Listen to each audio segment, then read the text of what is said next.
میری جان مجھے معاف کر دو، کاش میں اس وقت سمجھوتا کر لیتی تو آج ہم جو ایک دوسرے سے دور نہ ہوتے، کاش میں تب ان کے سامنے گر گڑا جاتی یا پھر تم لوگوں کو اپنے ساتھ لے لیتے، لیکن مجھے معاف کر دو میری بچی، میں اس وقت کمزور تھی، تم لوگوں کے لیے کچھ نہ کر سکی۔ انہوں نے اسے اپنے ساتھ لگاتے کہا، آپ کو کیسے پتہ چلا کہ میں ہی آپ کی عرش ہوں اور آپ نے ساتھ ہم سے دور کیوں رہی؟ آپ ایک دفعہ مجھے پکارتی ماما، میں دوڑی آپ کے پاس آتی۔ وہ شکوہ کرنے لگی، ماں تو اپنے بچوں کی خوشبو سے ہی انہیں پہچان لیتی ہیں، جب میں نے تمہیں دیکھا تو مجھے عجیب سی فیلنگ آئی، یقیناً وہ میری ممتا تھی جو تم نے اپنے پاس دیکھا مچھلی تھی۔ وہ نم آنکھوں سے مسکرائی، اور کس نے کہا کہ میں نے تم دونوں سے ملنے کی کوشش نہیں کی؟ میں کافی دفعہ تم لوگوں سے ملنے آئی تھی، لیکن مجھے تم دونوں سے ملنے نہیں دیا جاتا تھا، ہر دفعہ بے عزت کر کے نکال دیا جاتا تھا۔ پھر ایک دن میں بھی باضد ہوئی تو تمہاری داء کو کہا کہ تم دونوں اس ملک میں ہی نہیں ہو۔ ماما جھوٹ بولتے ہیں، وہ لوگ ہم دونوں وہی تھی، وہ لوگ سب جھوٹ ہیں، کوئی بھی ہم سے پیار نہیں کرتا اور سب آپ کو طوائف سمجھتے ہیں۔ اسی لفظ سے تو مجھے بدنام کر کے میری رونق بڑی زندگی کو بے رونق کیا گیا تھا۔ میں نے تو کبھی سوچا بھی نہیں تھا کہ میری محبت ہی مجھے یوں سب کے سامنے واہ کرے گی۔ انہوں نے آ بڑھتے کہا، ماما کیا آپ کی پاپا سے پسند کی شادی تھی؟ اس نے سر اٹھا کر پوچھا تھا۔ ہاں، مثبت جواب ملا۔ پھر کیوں انہوں نے آپ کو چھوڑا؟ کیا انہیں پہلے معلوم نہیں تھا کہ آپ ڈانسر ہیں؟ اس نے حیرانگی سے پوچھا۔ ہماری ملاقات ایک پارٹی میں ہوئی تھی، تمہارے پاپا کو میں بہت اچھی لگی، یوں ملاقات کا محبت میں بدلی پتہ ہی نہیں چلا۔ تمہارے پاپا نے گھر بات کی تو تمہارے داء نے صاف انکار کر دیا، یہ کہہ کر کہ میں ایک ڈانسر ہوں۔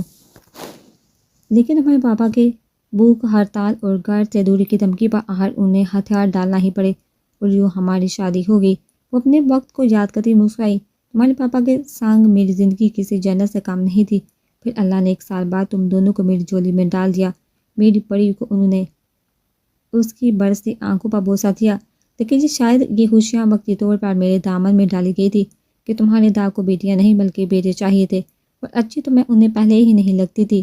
ان کے خاندان کی عزت کے لیے میں اور میرا شعبہ ایک دبا تھا، تو انہیں موقع مل گیا مجھ پر طنز کرنے کا۔ جگرو سے بات اتنی آگے بڑھ گئی کہ انہوں نے ایک دن میرے کردار پر انگلی اٹھائی اور کسی مرد کو میرے کمرے میں بیچ کر مجھے بد کردار ثابت کر دیا۔ یہاں تک کہ یہ بھی کہہ دیا کہ نہ جانے میں یہ بیٹیاں بھی ان کے بیٹے کا خون ہے یا پھر کسی اور۔ وہ چپ ہو گئی۔ کتنی اذیت لمحات اپنے کردار پر الزام تراشی سننا وہ وقت یاد کرتی کرب سے آنکھیں میچ گئی۔ ماما ڈونٹ بی سیڈ، عرش نے ان کے سینے پر سارا کا اپنا حصار بنایا۔ انہوں نے اس کا حصار بنانے پر اس کے سر پر بوسہ دیا۔ نہیں عرش، آج نہیں، آج مجھے اپنے دل کا حال ہلکا کرنے دو، برسوں سے یہ باتیں یاد کر کے میں خود اذیتی میں اپنے اوپر لگے الزام بھی برداشت کرتی رہی ہوں۔ جس چیز نے مجھے سب سے زیادہ توڑا وہ تھی میری محبت کے ہاتھوں ہی میری تذلیل تھی۔ جس زبان سے میرے لیے محبت بڑے الفاظ ادا کرتا نہیں تھکتا تھا، اسی زبان سے اس نے مجھے اپنی زندگی سے ہمیشہ کے لیے نکال دیا، صرف اور صرف لوگوں کی باتوں میں آ کر۔ ماما، بچپن میں ایک آنٹی نے مجھے بتایا تھا کہ بابا کی جائیداد میرے اور آپو کے نام ہے۔ ہاں، جب تم دونوں پیدا ہوئی تھی تبھی افہام نے اپنے حصے کی جائیداد تم دونوں کے نام کر دی تھی، اور شاید اسی لیے تمہارے داء نے تم دونوں کو بھی میرے ساتھ نہ جانے دیا، کیونکہ وہ نہیں چاہیں گے کہ ان کی کروڑوں کی جائیداد باہر جائے۔ مجھے تو وہ ہمیشہ سے اچھے نہیں لگتے تھے ماما، وہ آپ کو طوائف کہتے تھے تو مجھے برا لگتا تھا۔ انہوں نے تو آپو کو بھی اپنی مٹھی میں کیا ہوا ہے، کرنا تو مجھے بھی چاہتے تھے تاکہ میں بھی ان کی زر خرید غلام بن کر ان کی تابع ہو کر ان کی جی حضوری کروں۔ آج اسے مام کی اچھاؤں ملی تھی تو وہ بچوں کی طرح ان سے سوال جواب کر رہی تھی، اپنے دل کی باتیں ان سے کہہ رہی تھی۔ یہ دنیا بہت مطلبی ہے، صرف دھوکہ ہے یہ زندگی، جہاں تو اپنے بھی اپنوں کے سگے نہیں، انہوں نے کھوئے انداز میں کہا۔ اسی طرح عرش اپنی اور اسفا کی باتیں انہیں بتانے لگی۔ ہیلو، بیل کی آواز پر انہوں نے کال پک کی اور دوسری طرف سے نہ جانے کون تھا اور کیا کہا گیا تھا کہ وہ عرش کو اپنے سینے سے علیحدہ کرتی اپنی ساڑی کا پلو صحیح کرتی اٹھ کر کھڑی ہوئی۔ ماما، آپ جا رہی ہیں؟ عرش نے ڈبڈبائی آنکھوں سے سوال کیا۔ ہاں میری جان، مجھے ایک ضروری کام ہے جہاں وہ کر کے پھر میری فلائٹ ہے پاکستان کی۔ ماما، مجھے بھی آپ کے ساتھ اپنے ساتھ لے چلیے، مجھے آپ کے ساتھ رہنا ہے، عرش نے ان کے سامنے آدھے کہا۔ میں بھی تم دونوں کو ساتھ رکھنا چاہتی ہوں اپنے، لیکن یہ ممکن نہیں کیونکہ تم دونوں کی کسٹڈی افہام کے پاس ہے۔ اگر میں تم دونوں کو اپنے ساتھ لی بھی چلتی ہوں تو وہ لوگ کیس کر دیں گے اور ان کے تعلقات اور طاقت اتنی زیادہ ہے کہ مجھے ہی ہارنا پڑے گا۔ جس طرح 18 سال پہلے میں ہاری تھی اور میں تمہیں اپنے ساتھ لے کر جا سکتی ہوں، اسوا کو نہیں کیوں؟ اسوا آپو کو کیوں نہیں؟ اس نے اچنبے سے پوچھا، کیونکہ وہ دونوں عرش کی حرکت پر آگ بگولا تھے۔ انہیں اس سے اس حرکت کی امید نہ تھی، اور ورنہ وہ ایڑی چوٹی کا زور لگا دیتی، لیکن وہ اس سے دبئی جانے کی اجازت کبھی نہ دیتے۔ عارف تو دبئی جانے کے لیے ٹکٹ بک کروا رہا تھا کہ حارب کی سل پر گھر سے کال آتی دیکھ کر دونوں نے ایک دوسرے کو دیکھا تھا۔ دونوں کی آنکھوں میں ایک ہی سوال تھا، کیا؟ دا اور احتشام صاحب کو خبر لگ گئی تھی۔ حارب نے کال پک کر کے ہیلو کہا تھا، لیکن دوسری طرف سے نہ جانے کیا کہا گیا تھا کہ اس کے چہرے پر سے ہوائیاں اڑ گئی تھی۔ حارب نے بھی پریشانی سے اس کے رنگ بدلتے چہرے کو دیکھا تھا۔ کیا ہوا؟ اسے کال رکھتے دیکھا عارب نے پوچھا۔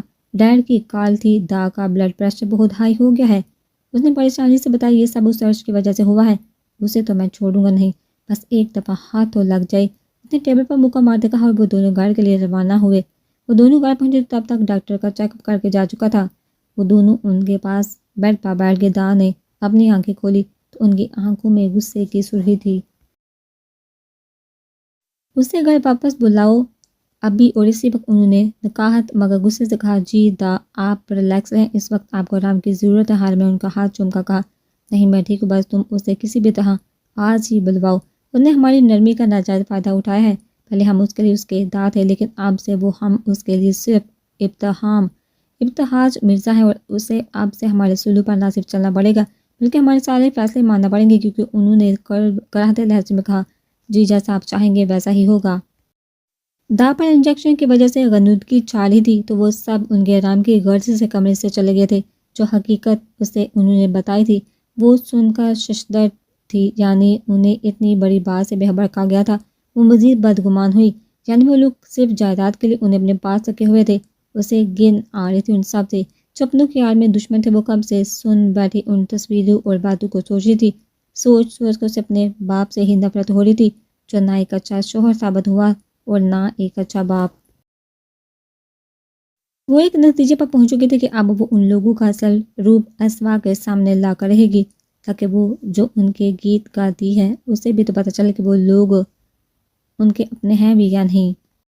وہ انہیں سوچوں میں گم ان کا اصل روپ سب کے سامنے لانے کی پلاننگ کر رہی تھی کہ روم کے باہر ہوتی نہایت ہی جارحانہ اور جاہلانہ دستک پر ناگواری سے اٹھی۔ وہ کب سے اس کے باہر کھڑا دستک پر دستک دیے جا رہا تھا۔ جب صبر غصے کا پیمانہ لبریز ہوا تو وہ زور زور سے دستک دینے لگا۔ عرض اس قدر کھوئی ہوئی تھی کہ وہ دستک کو سن نہ سکی۔ کیا بدتمیزی ہے یہ، کوئی مینرز بھی ہوتے ہیں؟ وہ دروازہ کھولتے بنا دیکھے ہی نہایت ہی ناگواری سے بولی، لیکن جب سامنے دیکھا تو ڈرنے کے بجائے استہزائی مسکرائی۔ ہاں، اسے ایک پل کے لیے حیرت ضرور ہوئی تھی۔ وہ جانتی تھی کہ وہ ان کی دکھتی رگ پر حملہ کر چکی ہے، وہ ری ایکشن بھی سخت آنے والا تھا، لیکن اسے یہ امید نہیں تھی کہ وہ اس کے پیچھے دبئی ہی آ جائے گا۔ عارف جس کا پہلے پیمانہ لبریز تھا، اس کی مسکراہٹ نے تو جلدی پر تل کا کام کیا۔ ان کے عزت کو رون کر مزے سے یہاں پڑی تھی، اور اب اسے سامنے دیکھ کر بچائیے کہ وہ اپنے صفائی میں کچھ کہتی، وہ الٹا اسے مسکرا کر دیکھ رہی تھی جیسے اس نے کل بہت ہی اعلیٰ کارنامہ انجام دیا ہو۔ وہ غصے سے اسے بازو سے دبوتا اندر کمرے میں لے آئے۔ یہ کیا حرکت ہے؟ نکلیے باہر۔ وہ جو اسے اپنی مسکراہٹ سے تپا رہی تھی، اس کے جارحانہ کھینچنے پر وہ چلائی۔ حرکت؟ کون سی حرکت؟ وہ غرائے، یعنی اس نے اپنے بازو کی طرف اشارہ کیا۔ آپ کو شرم نہیں آتی ایک جوان اور نامحرم لڑکی کے کمرے میں گھستے ہوئے؟ اچھا، یہ تو تمہیں بہت جلدی یاد آ گیا کہ میں نامحرم ہوں، لیکن کل بیہودہ وہ ڈریس پہنے اتنے لوگوں کے سامنے نہ آتے ہوئے اپنے بڑھانا جسم سے وہاں موجود لڑکوں کی آنکھوں کو ٹھنڈک پہنچاتے تو شرم نہیں آئی تھی؟ یا پھر وہ سارے تمہارے محرم تھے جو یوں کھلم کھلا اپنے رعنائیاں دکھا کر انہیں لطف دے رہی تھی؟ اس کے نامحرم کہنے پر اس نے غصے سے طنز کیا۔ اس کے ایسا کہنے سے اس کا رنگ متغیر ہوا اور چہرے پر غصے سے سرخی پہننے لگی۔ آپ کو اس سے کیا؟ اور نامحرم اور محرم کا فرق مجھے مت سکھائیے۔ ہاں ہوں میں بے شرم، لیکن یہ بے شرمی میں کھلے عام کرتی ہوں۔ آپ کی طرح نہیں ہوں جو شرافت کا لبادہ اوڑھ کر رات کے اندھیرے میں اپنی راتیں رنگین کرتے ہیں، اور اگر کوئی منع کرے تو اپنی اناؤں اور مرد ہونے کے زہم میں اپنے زبردستی پر اتر آتے ہیں۔ پچھلے واقعے کا حوالہ دیتی وہ اس کا رنگ سرخ کر گئی۔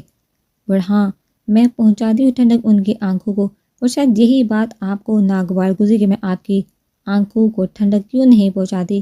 یہی بات ہے نا؟ وجو کھولتے دماغ کے ساتھ اس کی باتیں ضبط سے سن رہا تھا، اور یہ بار بار وہ اپنے غصے پر قابو نہ پاتا، آج دوسری دفعہ اس پر ہاتھ اٹھا گیا تھا۔ اپنے اندر کا زہر اگل کر وہ مطمئن سی، لیکن اس کی گرفت میں ہی کھڑی تھی کہ گال پا پڑنے والے تھپڑ پر وہ اپنے گال پر ہاتھ رکھتے بنا آنسو کو روکتی۔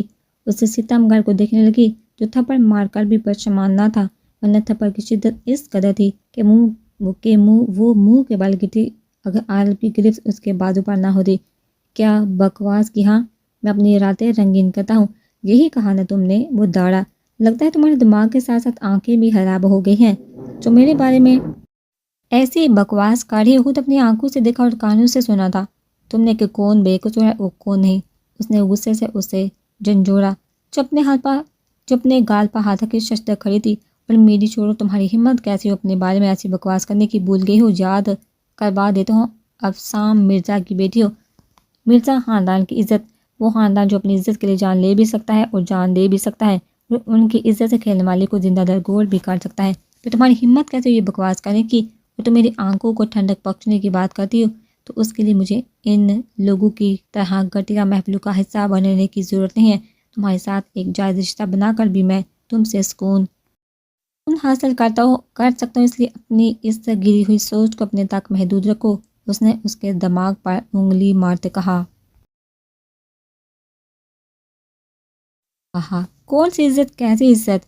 اسی عزت کی دھجیاں بکھیرنے کے لیے تو میں نے یہ سب کیا، اور پتہ ہے مجھے بہت مزہ آ رہا ہے، بلکہ دل میں ٹھنڈک پڑ رہی ہے مرزا خاندان کے وارث کو یوں بلبلاتے دیکھ کر۔ اور ابھی تو اس بوڑھے سو گالدار کی بھی حالت دیکھنی ہے جس نے میری ماں کو اسی لیے بدنام کروا کر طلاق دلوائی تھی نا، تو ہاں ہاں ہاں، اب تو ان کی حالت دیکھنے والی ہوگی۔ ہاں کیسی؟ کہیں مر ور نہ جائے۔ وہ نہایت صفاقی اور بدتمیزی سے گویا ہوئی۔ عارف کو غصہ تو بہت آیا اس کے بارے میں، اس کی داغ کے بارے میں، اس کی ایسی بکواس سن کر، لیکن وہ سب کے کھڑا رہا کیونکہ ایک تھپڑ وہ پہلے اس نازک سے لڑکی کو مار چکا تھا جو نادانی میں یا پھر بیوقوفی میں اپنے لیے ہی مشکلات پیدا کر رہی تھی۔ کیا ہوا؟ چپ کیوں ہیں؟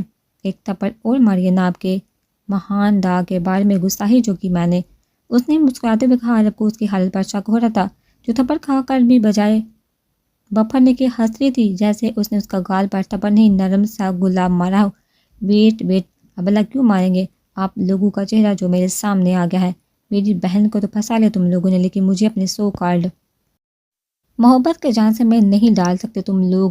میں عرش ہوں، بولی بالی سی اسفا نہیں،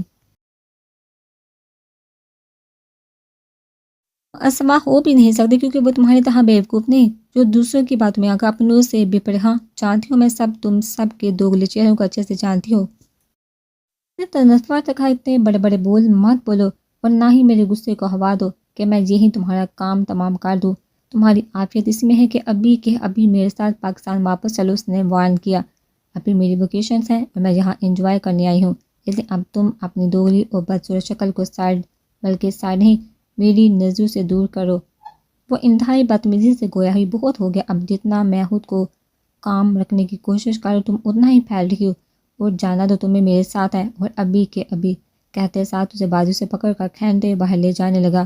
چھوڑ مجھے کمینے ذلیل انسان میں اس کے ساتھ کھینچتی مزاحمت کرتی چیخی، لیکن وہ طاقت میں اس سے زیادہ تھا تو وہ اس کے ساتھ کھینچتی چلی گئی۔ ریسپشن بڑھا کر اس نے ایک پیغام دیا، روم نمبر 203 اور 203 میں جو ممبر ہیں انہیں بولیے گا کہ ان کی دوست پاکستان واپس چلی گئی ہے۔ ریسپشنسٹ کو انگریزی میں کہہ کر وہ اسے لیے باہر کی طرف بڑھا۔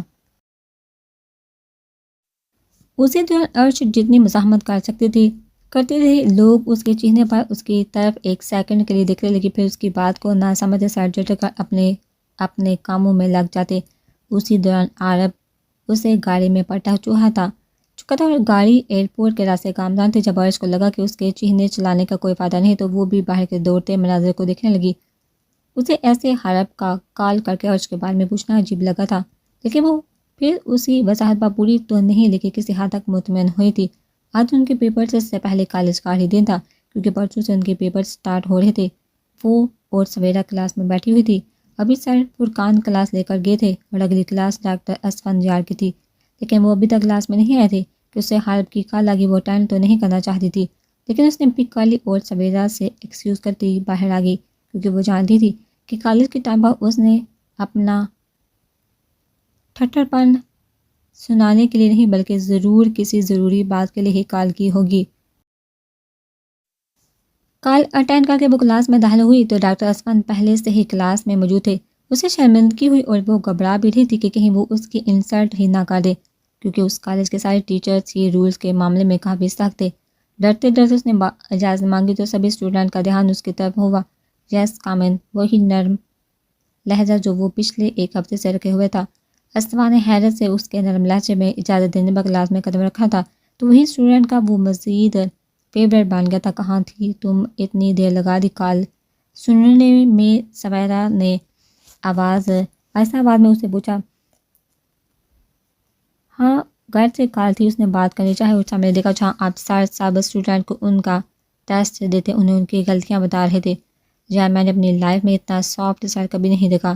اسکول اور کالج میں بھی کبھی اگر کوئی لیٹ ہو جاتا تو اس کی اچھی خاصی ہو جایا کرتی تھی، اور یہ تو پھر بھی کیڈٹ کالج ہے جہاں چوری کرنے پر بھی سزا بڑھا دی جاتی ہے، لیکن پتہ نہیں یہ بیچارے سر یہاں کیسے آگے؟ سویرا نے اس کے کان میں منمناتے ہوئے کہا۔ چپ کرو سر، اسی طرف آ رہے ہیں۔ اس نے سر کو اپنی طرف آتے دیکھ کر تنبیہ کی۔ یہ لے مس اسوا، آپ کا ٹیسٹ بہت اچھا ٹیسٹ تھا، آپ کا 8 آؤٹ آف 10، لیکن آپ اس سے مزید بہتر کر سکتی ہیں۔ کچھ غلطیاں ہیں جو آپ نے کی ہیں وہ میں نے پوائنٹ آؤٹ کر لی ہیں، آپ ابھی انہیں گھر جا کر تسلی سے دیکھیے گا۔ اسے پیپر پر نظریں دوڑاتے دیکھ کر کہا۔ سر کے شاباشی دینے پر اس کے چہرے پر مسکراہٹ بکھری تھی، لیکن پھر ان کی گائیڈنس پر اس نے پیپر دیکھنا شروع کیا تھا کہ سر کے کہنے پر وہ ہاں میں سہلاتی بیٹھ گئی۔ سر نے سبھی کو ٹیسٹ واپس کیا اور ڈائس پر اپنی جگہ کھڑے ہو گئے۔ آپ لوگوں کا سلیبس تو میں نے کور کروا دیا ہے اور ٹیسٹنگ بھی زیادہ تر ٹاپنگ کی ہوگی، کچھ ہیں جن کی ٹیسٹنگ نہیں ہو سکی، وجہ آپ لوگوں کا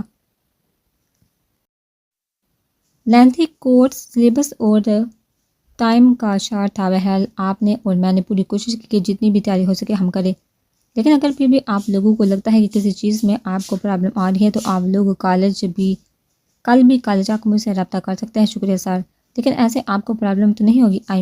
آپ نے ایک دفعہ پڑھایا اور ٹیسٹنگ بھی کی ہے؟ تو ایک لڑکی نے کھڑے ہو کر شکریہ کہتے ہوئے کہا۔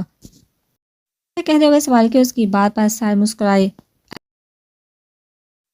نہیں، بالکل بھی نہیں، آپ لوگ مجھ سے 1000 دفعہ بھی پوچھیں گے تو مجھے برا نہیں لگے گا، کیونکہ میرا مقصد صرف آپ لوگوں کو پڑھا کر بھاگ جانا نہیں بلکہ آپ لوگوں کو کامیاب شخص بنانا ہے، اور یہ تبھی ممکن ہے جب آپ لوگ کتاب کوٹ کر نہیں بلکہ سمجھ کر پڑھیں گے۔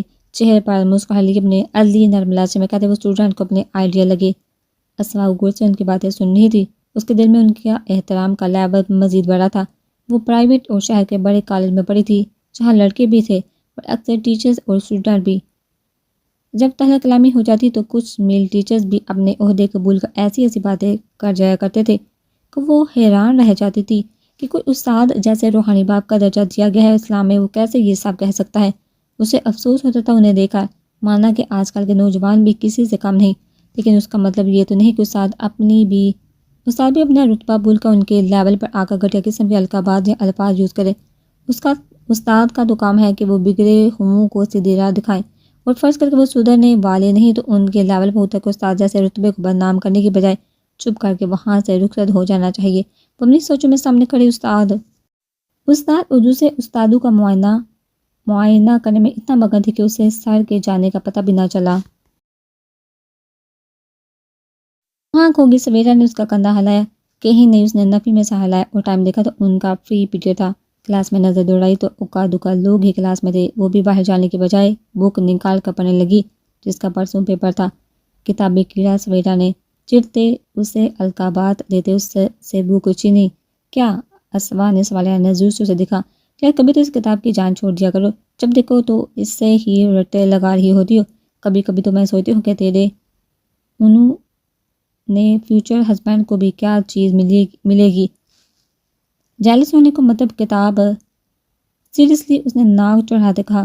ہر وقت بکواس مت کیا کرو، اسوا نے اسے گولی ڈالی، ورنہ اسے اس کی بات پر خود بھی ہنسی آئی تھی۔